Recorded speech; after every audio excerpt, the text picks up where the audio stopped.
எல்லோருக்கும் வணக்கம். என் பேர் கருணா. இப்போ நான் சேலம் மாவட்டத்தில் வந்திருக்கேங்க. சேலம் மாவட்டத்தில் முத்துமலை முருகன் கோயிலில் இருக்கேன். 145 அடி உயர முருகன் கோயில்.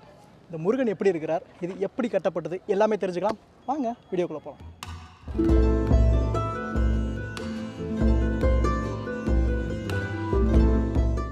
சென்னையில் இருந்து சேலம் போகக்கூடிய தேசிய நெடுஞ்சாலை அமைஞ்சிருக்கு வாழப்பாடி. அதுக்கு பக்கத்தில் ஒரு அழகான கிராமம் இருக்குது.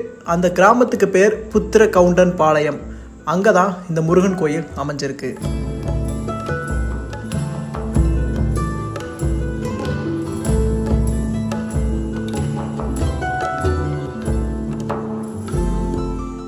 இந்த முருகன் கோயில் உலகத்திலேயே மிக உயரமான முருகனாக கருதப்படுதுங்க தற்காலத்தில். அப்போது இந்த முருகன் கோயிலுக்கு முன்னாடி என்ன இருந்தது அப்படின்னா நம்ம நிறைய பேருக்கு தெரிஞ்சிருக்கோம். மலேசியாவில் இருக்கிற பத்துமலை முருகன் கோயில் தான் மிக உயரமான முருகனாக இருந்தது. மலேசியாவில் இருக்கிற முருகப்பெருமானை விட இப்போது நம்ம சேலத்தில் இருக்கிற முருகப்பெருமான் உயரம் அதிகமாக, அதாவது உயரமாக கட்டப்பட்டிருக்கிறார். நம்ம தேசிய நெடுஞ்சாலையிலிருந்து கிட்டத்தட்ட ஒரு 1/2 கிலோமீட்டர் உள்ளுக்குள்ளே போகணும். நம்ம இருசக்கர வாகனத்தில் போனோம்னாலோ இல்லை 4 சக்கர வாகனத்தில் போனோம்னாலோ பார்க்கிங் பண்ணிக்கலாங்க. ஸோ பார்க் பண்ணுற வசதி இருக்குது. நம்ம பண்ணிவிட்டு கோயிலுக்குள்ளே போகலாம். நம்ம உள்ளுக்குள்ளே போகக்கூடிய பாதைகள்லேயே நிறைய கடைகள் இருக்குங்க. பூஜை சாமான்களாக இருக்கட்டும், உணவு பண்டங்களாக இருக்கட்டும், நிறைய நம்ம வாங்கி சாப்பிட்றதுக்கு நிறைய கடைகள், எக்கச்சக்கமான கடைகள் இருக்குது. நம்ம அதெல்லாம் அப்படியே வாங்கிட்டு போனோம் அப்படின்னா பிரம்மாண்டமாக சிரிச்சுக்கிட்டு நம்மளை வரவேற்கிறார், காட்சி கொடுக்குறார் முருகப்பெருமான். நம்ம முருகப்பெருமானை பார்த்து வியந்துக்கிட்டே அப்படியே உள்ளுக்குள்ளே போனோம் அப்படின்னா முதல்ல ஒரு பிள்ளையார் கோயில் வரும்.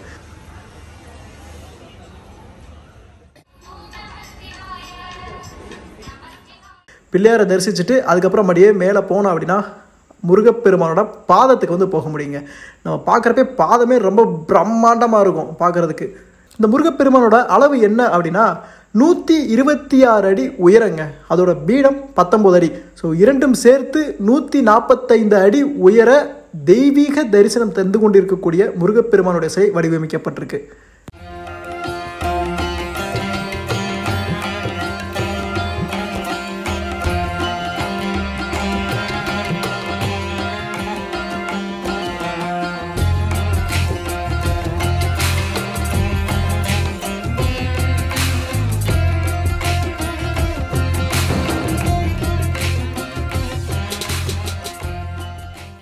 இவ்வளவு அழகான சிலையை யார் இப்போ உருவாக்கியிருக்கா அப்படின்னா திருவாரூர் தியாகராஜன் ஸ்தபதி குழுவினர் தாங்க உருவாக்கியிருக்கிறாங்க.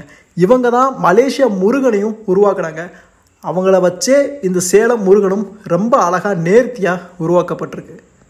நம்ம அண்ணாந்து பார்த்து வியந்து அந்த முருகப்பெருமானை தரிசனம் பண்ணிட்டு கீழே வந்தோன்னா ஒரு சின்ன வடிவிலான ஒரு முருகப்பெருமானை வச்சுருக்கிறாங்க. நம்ம அவரையும் கும்பிட்டுட்டு அப்படியே போகலாம். உள்ளுக்குள்ள கம்பிகள்லாம் அமைச்சு வரிசையாக போகிறதுக்கு நேர்த்தியாக ஏற்பாடுகள் பண்ணியிருக்கிறாங்க. உள்ளுக்குள்ளே போனோன்னா அங்கே ஒரு முருகனுடைய சிலை இருக்குது. உள்ளுக்குள்ளே ஃபோட்டோ எடுக்கிறதுக்கு அனுமதிக்கிற அங்கேயும் ஒரு சின்ன ஒரு கோயில் மாதிரி வச்சுருக்கிறாங்க. அங்கே தான் பூஜை எல்லாமே பண்ணுறாங்க. அந்த முருகனுக்கு தான் பூஜைகள் பண்ணப்படுது. நம்ம முருகப்பெருமானை பார்க்குறதுக்கு சிரித்த முகத்தோடு இருக்கிறாரு நான் சொன்னேன். ரொம்பவே நேர்த்தியாக பண்ணியிருக்கிறாங்க. எந்த அளவுக்கு நேர்த்தியாக அப்படின்னா அவர் நமக்கு வலது கையில் ஆசீர்வாதம் வழங்குறாருங்க, இடது கையில் வேலை வச்சுருக்கிறார். தலையில் கிரீடம் ரொம்பவே நேர்த்தியாக செய்யப்பட்டிருக்கு அப்படின்னு சொல்லலாம். நம்ம இன்னும் நீங்கள் ட்ரோன் ஷாட்லாம் பார்க்குறப்ப அவரோட முகத்தில் இருக்கிற அந்த முக பாவனை கொண்டு ரொம்ப நேர்த்தியாக பண்ணப்பட்டிருக்கு. அவருக்கு பின்னாடி ஒரு மிகப்பெரிய ஒரு மாலை இருக்குது. அவர் அணிகலன்கள் அணிஞ்சிருக்கிற மாதிரி ரொம்பவே அழகாக பண்ணியிருக்கிறாங்க. அது மட்டும் இல்லை, அவருடைய உடையை பாருங்களேன், அதில் கூட நிறைய நுணுக்கங்களை காமிச்சிருக்கிறாங்க. நெத்தியில் பட்டை போட்டிருக்கிறாரு.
நம்ம அவர் பாதத்தில் நின்று கும்பிட முடியும்.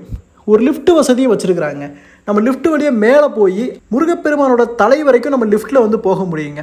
நம்ம போனோம்னா மேலே பூஜைலாம் வந்து பண்ணுறாங்க, பன்னீர் அபிஷேகம் அதெல்லாம் வந்து பண்ணுறாங்க. அதாவது முருகப்பெருமானோட வேலுக்கு பண்ணுறாங்க. நீங்கள் நல்லா பார்த்தீங்கன்னா அந்த வேலுக்குள்ளே ஒரு சின்ன வேலு வச்சுருப்பாங்க, அதில் அபிஷேகம் பண்ணுற மாதிரி இருக்குது. நம்ம லிஃப்ட்டில் போய் மேலே போய் பார்க்கணுன்னா ஒரு ஆளுக்கு 250 ரூபா கட்டணமாக வசூலிக்கிறாங்க. நம்ம கீழேருந்து அண்ணாந்து அவரை பார்த்துக்கிட்டு இருந்தோம், மேலே போயும் அவரை பார்க்க முடியும். அவருக்கு பின்னாடியே ஒரு சின்ன ஒரு மலை குன்று இருக்குங்க, மேலேயும் ஒரு கோயில் இருக்குது. பாதைகள் வந்து நிறைய படிக்கட்டு பாதைகள்லாம் கிடையாது, சும்மா மண் பாதைகள் தான். கொஞ்சம் அப்படியே சற்று ஏற்றமாக ஏறி போகும், நம்ம அப்படியே ஏறி போகணும் மேலே. முருகப்பெருமானோட உயரத்துக்கு நம்மளால் வந்து போக முடியும். பின்பக்கத்திலிருந்து பார்க்குறப்பையும் ரொம்பவே அழகாக வந்து வடிவமைக்கப்பட்டிருக்கிறார். அது மட்டும் இல்லை, நம்ம அந்த இடத்துல இருந்து பார்க்குறப்போ ஒட்டுமொத்த வியூவும் வேறு லெவலில் இருக்குங்க. பார்க்குறக்கே ரொம்ப கண்கொள்ளா காட்சியாக இருக்கும். நிறைய மக்கள் வந்த வண்ணம் இருக்கிறாங்க, வந்து முருகனை தரிசனம் பண்ணுறாங்க, மேலே ஏறி பார்க்குறாங்க, கீழே இறங்குறாங்க, உட்காந்துருக்குறாங்க, நிறைய ஃபோட்டோ எடுக்க ஆரம்பிச்சிடுறாங்க. நிறைய ஃபோட்டோ எடுத்துக்கிட்டு ஜே ஜே ஜே ஜேன்னு இந்த முருகன் கோயில் காட்சி அளிக்குது.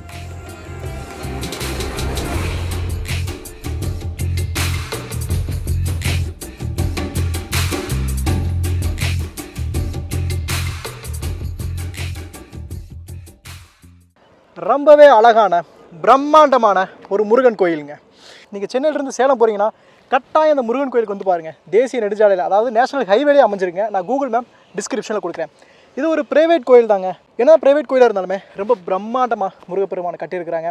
அது மட்டும் இல்லை, இங்கே நிறைய கடைகள் இருக்குங்க. நிறைய மக்களுக்கு ஒரு வாழ்க்கை அளிக்குது இந்த ஒரு கோயில் அப்படின்னு சொல்லலாம். இந்த வீடியோ நீங்கள் நிறைய பேருக்கு ஷேர் பண்ணுங்கள். ஏன்னா இவ்வளோ பிரம்மாண்டமாக ஒரு கோயில் இருக்குன்னு எல்லாருக்குமே தெரியுங்க. வரலாறு என்று பகிரப்பட்டால் மட்டும்தான் இந்த வரலாறு அடுத்த தலைமுறையினால் அறியப்படும்.